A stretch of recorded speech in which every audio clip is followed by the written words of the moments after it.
Donald Trump hasn't been shy in recent weeks about publicly slamming his own Attorney General, Jeff Sessions, mocking him as very weak. Asked whether Sessions would remain at his post, the president was recently non-committal, saying only that time will tell.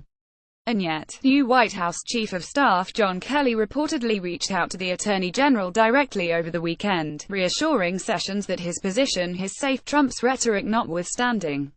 "We don't know exactly how," Kelly put it, "but given the circumstances, it's likely the retired general told Sessions not to worry too much about what the president says." As CNBC's John Harwood wrote yesterday, there's a lot of this going around. Increasingly, federal officials are deciding to simply ignore President Donald Trump. As stunning as that sounds, fresh evidence arrives every day of the government treating the man elected to lead it as someone talking mostly to himself.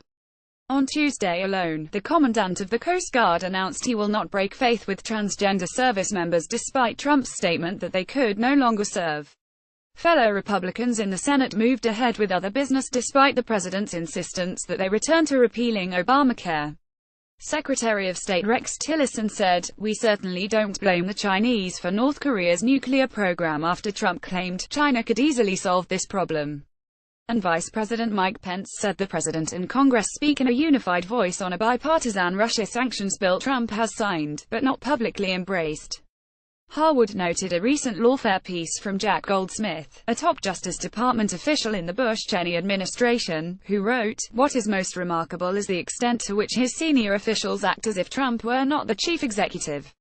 Never has a president been so regularly ignored or contradicted by his own officials. The president is a figurehead who barks out positions and desires, but his senior subordinates carry on with different commitments. This isn't limited to the executive branch. Trump is ostensibly the head of the Republican Party, in addition to being president, working with like-minded allies who control Congress, but on Capitol Hill, GOP leaders also treat Trump's directives as instructions that are easily ignored. Trump recently insisted, for example, that the Senate hold no votes on anything until it passes a healthcare bill the White House approves of. Almost immediately thereafter, Senate Republican leaders said they were moving on from healthcare and scheduled a series of unrelated votes.